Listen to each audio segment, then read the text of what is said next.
যে খোয়াগুলো ভাসে আমরা চেষ্টা করতেছি কি করা যায়, বুঝছেন? এই যে খোয়াগুলো ভাসলো না, এই খোয়াগুলো আমি এটা বাড়ি দিলাম এক বাড়িতে। এটা এই যে ইয়া হইলো নাকি ছোট্ট করে বাড়ি দিছি। এখন যেটা ভাসে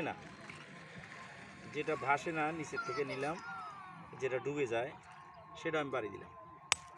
এটা ওই রকম টুকরা হয়নি। আবার দেখাচ্ছি, দেখেন যেটা ভাসে, এই যে যেটা ভাসে আমি এটা একইভাবে বাড়ি দিলাম, এটা পাউডার হয়ে গেছে।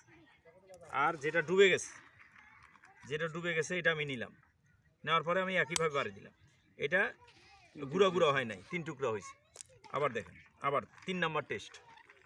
আমি যেটা ভাসে, এই যে যেটা পানির উপরে ভাসে, আমি সেই এক টুকরা নিলাম, নেওয়ার পরে আমি বাড়ি দিলাম, এটা গুঁড়ো গুঁড়ো হয়ে গেছে। আর যেটা ডুবে যায়, এই যেটার নিচে ডুবে আছে, আমি সেখানকার এক টুকরা নিলাম, নিয়ে আমি আবার বাড়ি দিলাম। কি হলো?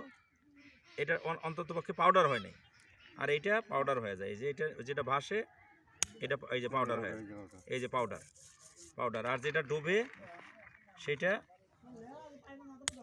অন্ততপক্ষে পাথরের আকারে থাকে, ওটার আওয়াজটাও ভিন্ন, ওর চেয়ে শক্তি বেশি। আর যদি একটা ইটের টুকরা নেই, যদি নর্মাল একটা ইটের টুকরা নেই, বাড়ি দিই, দেখেন একই ওর চেয়ে শক্তি বেশি, পাউডার হয় না, কিন্তু এইটা পাউডার হয়ে যায়।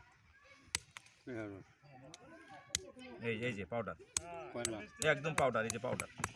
কিন্তু আপনি যদি একটা ইট নেন, একটা ইটের টুকরা নেন, তাহলে এটাকে পাউডার করা মুশকিল আছে।